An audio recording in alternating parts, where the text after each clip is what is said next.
c'est quoi ces petits bâtonnets que l'on voit ici? C'est carrément froid. C'est carrément gelé. J'en ai le doigt gelé. C'est joli tous ces petits bâtonnets blanchâtres que l'on voit ici, qui font de la fumée lorsque l'on souffle dessus. Je crois que ça va me plaire. Je crois que ça va vous plaire aussi. Oui, car découvrons aujourd'hui la carboglace. Allez, plus d'une minute à perdre. Direction les secrets de Mordicus. C'est parti, mon kiki.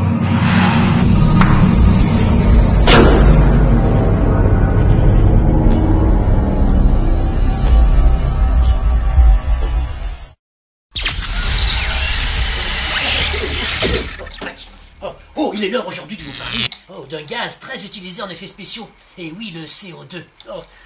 Aussi appelé glace sèche, dry ice, gaz carbonique et bien sûr carboglace. Alors de quoi s'agit-il, vous allez me dire? Il s'agit tout simplement d'une molécule composée de 2 atomes d'oxygène qui pivotent autour d'un atome de carbone. Alors naturellement présent dans l'atmosphère, il fut découvert qu'en 1750. Mais nous, en effets spéciaux, nous l'utilisons suivant les 3 états de la matière. Oui, je sais, Mordicus, je les connais. C'est liquide, solide, gazeux. Exact, mon cher Henri, exact, et oui. On l'utilise en version, par exemple, liquide, comme c'est le cas ici. Pour faire quoi? Pour faire des beaux effets de fumée. On l'utilise ensuite en version gazeuse pour faire des lâchers de confettis. Oh oui, pas mal, hein, oui. Et enfin, on l'utilise aussi également en version solide pour faire des beaux effets de fumée.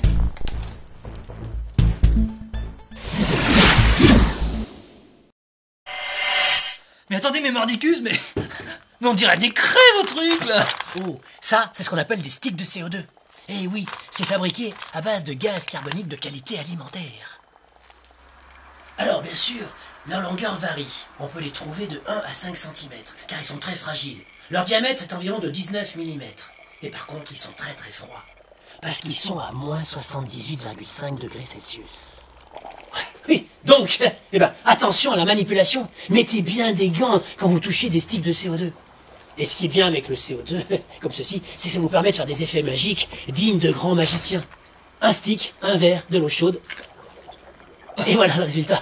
C'est génial, Mordicus. Alors maintenant, ce que je vous propose, c'est tout de suite de voir d'autres effets. On va se mettre tout de suite en condition.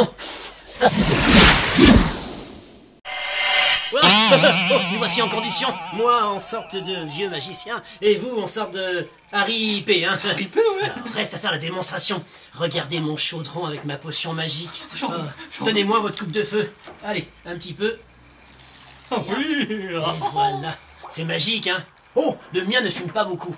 Alors on va le faire fumer en rajoutant donc des sticks de CO2 dedans. Alors on a l'impression qu'il bouillonne et que c'est chaud.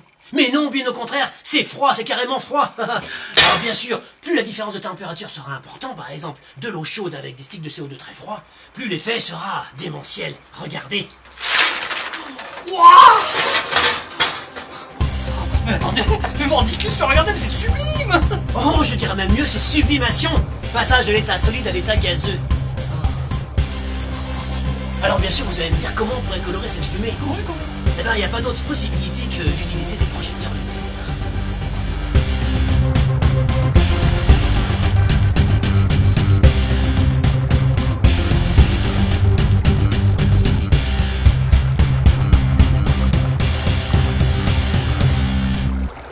Ouais, c'est pas mal avec les lumières. Par contre, est-ce que ça se sniffe? Non, surtout pas. Le gaz CO2 est un gaz très dangereux. D'ailleurs, en fin d'émission, on fera un petit point sécurité là-dessus. Alors ici, bien sûr, ça ne se touche pas, ça se sniffe pas, et bien sûr, ça se mange pas. Par contre, est-ce que on peut le boire? Bien sûr, ça, vous pouvez le boire, effectivement. Rien vous empêche de verser ceci dans un verre et d'aller le boire tranquillement. Oui. Pourquoi? Parce que dans les sodas, il y a du CO2. Alors bien sûr, la seule condition qu'il faut, c'est respecter ce que je viens de dire maintenant, c'est de ne pas toucher le stick de CO2. Sinon, votre langue risquerait de se coller dessus. Je l'avais bien dit, Henri, que ça colle. Oui, faisons donc maintenant une expérience avec des sticks de CO2 dans différentes sortes de liquides. Alors, regardez par exemple, moi ici, j'ai quoi? J'ai du gin. Vous, mon cher Henri, vous avez du coca. Ouais. Qu'est-ce que ça donne si je mets un stick? Hop. Voyez, on a Moi. un petit effet CO2 tout à fait sympathique. J'en veux. À vous, mon cher Henri. Ouais. Hop. Vous voyez, un stick suffit pour obtenir un effet. Maintenant, ce qu'il faut retenir aussi, c'est plus vos potions seront sucrées, plus vos potions sont gazéifiées, moins l'effet sera important. Donc, rappelez-vous, sucre, gaz et bien sûr température pour obtenir un bel effet. Alors nous allons faire les essais avec ce qui se trouve devant nous. Avec ça là, ouais. Alors devant moi, qu'est-ce que j'ai? J'ai du pina colada, j'ai du jus d'orange, j'ai du sang, oui, du sang liquide, du sirop de menthe, une potion énergisante, une autre potion énergisante, et enfin du sirop de violette. Et dis-moi mon cher Henri, Oh, mais bien on sûr. va rajouter donc maintenant dans ces potions des sticks de CO2. Ah, c'est excellent. Oh. Magie. Hein?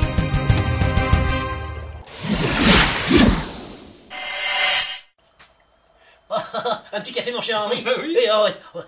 Oh mais si on mettait du CO2 dedans, qu'est-ce que ça donnerait? Oh bah essayons. Je sais pas. Tenez. Wow, wow, wow, wow.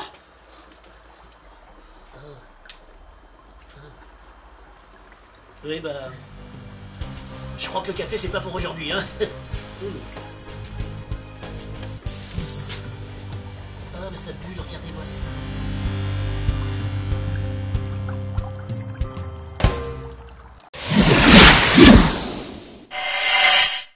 Oh Morbiquis, tout ça là, ça fait halluciner moi. Attendez, je vous ai trouvé ce petit truc, ça ira très bien. Oui c'est quoi ça? Ah si, ça ira très bien. Oh, oh. Ouais. Alors, Bon, allez, ce qui nous intéresse donc maintenant c'est le liquide vaisselle. Nous allons faire une expérience avec de l'eau. On va rajouter un petit peu d'eau chaude à l'intérieur. Eh oui, toujours un peu d'eau tiède, ça marche nettement mieux. Si je rajoute maintenant des sticks de CO2, on va avoir l'effet de fumée.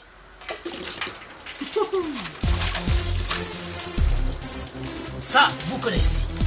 Mais maintenant, si je rajoute du liquide vaisselle dedans, alors vous prenez du liquide vaisselle et vous en mettez dedans.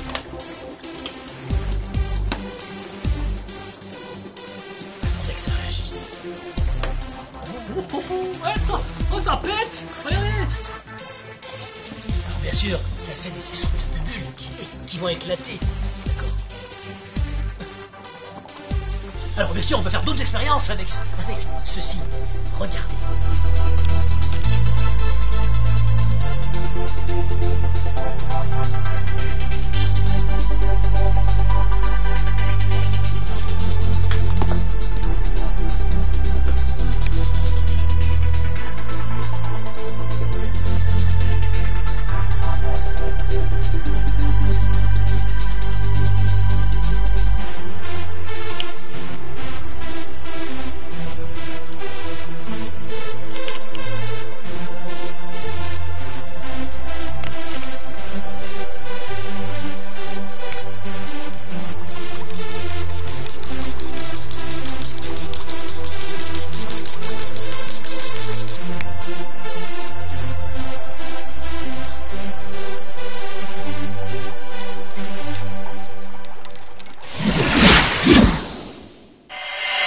Oh, expérience suivante. Nous allons utiliser quoi? De la fluorescéine. Rappelez-vous l'épisode numéro 5, cette fameuse poudre qui réagit à la lumière noire.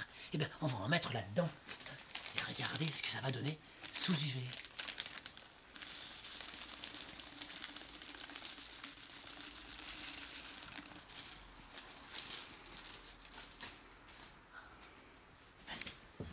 Stick de CO2.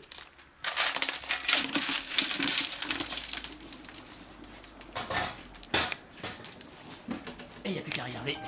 Sous UV.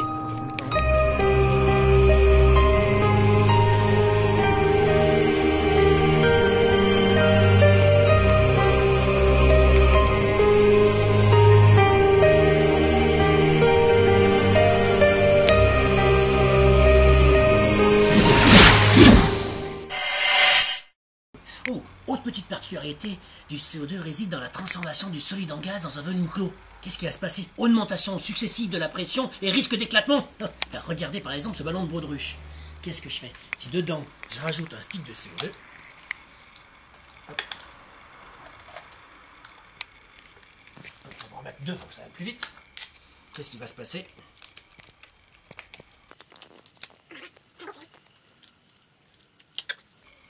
Et regardez.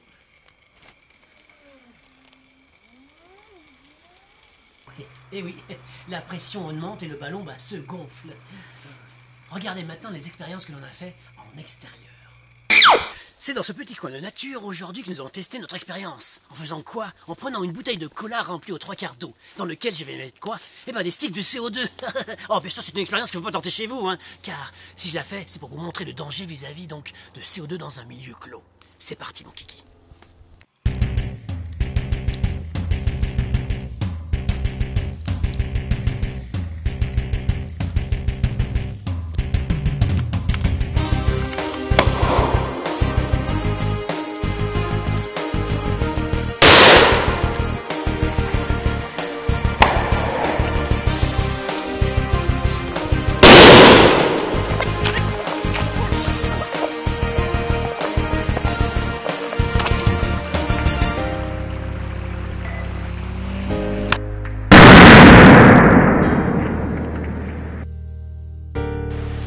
Puisque nous sommes à l'extérieur, passons à une deuxième petite expérience, vous voulez bien? Regardez.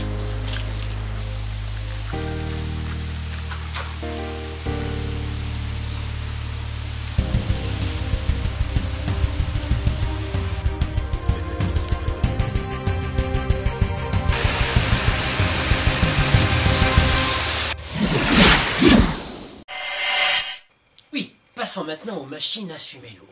Alors, dans l'épisode d'aujourd'hui, nous n'allons pas aborder les machines qui fonctionnent à base de bouteilles, liquides gazeuses ou à base de refroidissement. Alors, ces machines s'appellent comment?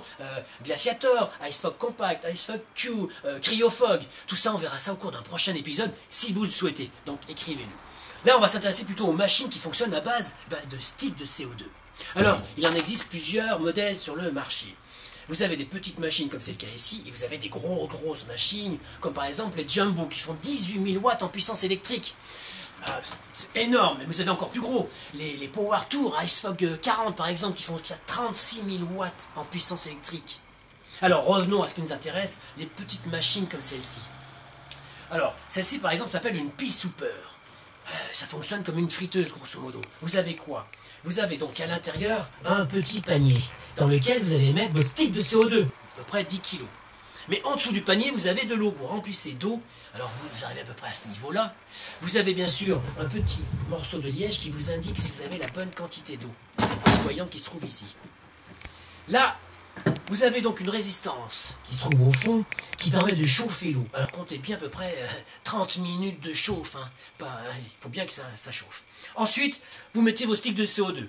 Vous refermez bien sûr, votre machine, car il y aura une certaine pression entre l'eau chaude et les sticks de CO2. Donc fermez bien correctement votre machine, de façon à ce que la fumée sorte uniquement par l'avant. Alors, comment elle fonctionne? Tout simplement, vous la tournez en direction de la sortie, et vous avez ici donc votre manette qui vous permet de descendre votre panier jusqu'à 3 niveaux. Donc, vous descendez tout doucement, et vous plongez votre panier dans l'eau chaude.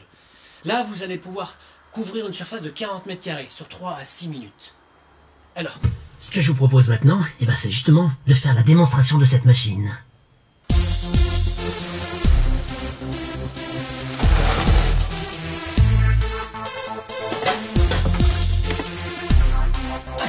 Démonstration.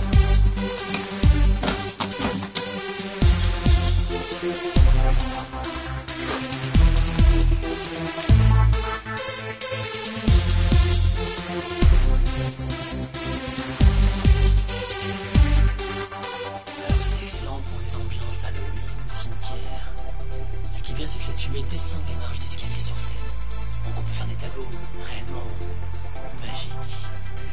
Et si nous faisions maintenant un petit point sécuritaire vis-à-vis donc des sticks de CO2. Je vous rappelle, c'est extrêmement froid, donc moins 78,5. Ce qui veut dire qu'on ne les touche pas donc avec les mains, mais plutôt avec des gants. Ensuite, quand vous transportez du CO2, surtout, il faut que ça soit isolé du chauffeur. Et oui, il faut que ça soit plutôt dans un lieu ventilé. Je vous rappelle, ne pas les mettre dans un endroit clos ou hermétiquement clos. Risque d'explosion comme on a vu avec les fameuses bouteilles. Ensuite, ce fameux CO2 est dangereux aussi, puisque dans l'air, il y a quoi? Il y a 0,03% de CO2. Le restant, c'est quoi? 78,5 d'azote et 21,5 d'oxygène. Donc, si vous dépassez 3% de CO2 dans l'air, c'est extrêmement dangereux pour la santé humaine. Ce qui veut dire que si on prend en considération la dentité 1,53, donc ce fameux gaz qui est très lourd, et le taux de CO2 dans l'air, on en conclut que le CO2 est un gaz très dangereux. Oh, qu'est-ce que vous faites, professeur? Quand vous avez dit de prendre des gants, Ah, très bonne initiative, très bonne initiative. Bon, je crois qu'on a fait le tour sur la carboglace aujourd'hui. On va finir en s'amusant donc avec tous les liquides qui sont autour de nous. Ouais. Bon, si vous avez des questions, n'hésitez pas à nous écrire via Facebook ou directement en commentaire sur nos vidéos. On vous répondra, bien évidemment. Allez, eh ben, à la prochaine vidéo. Salut!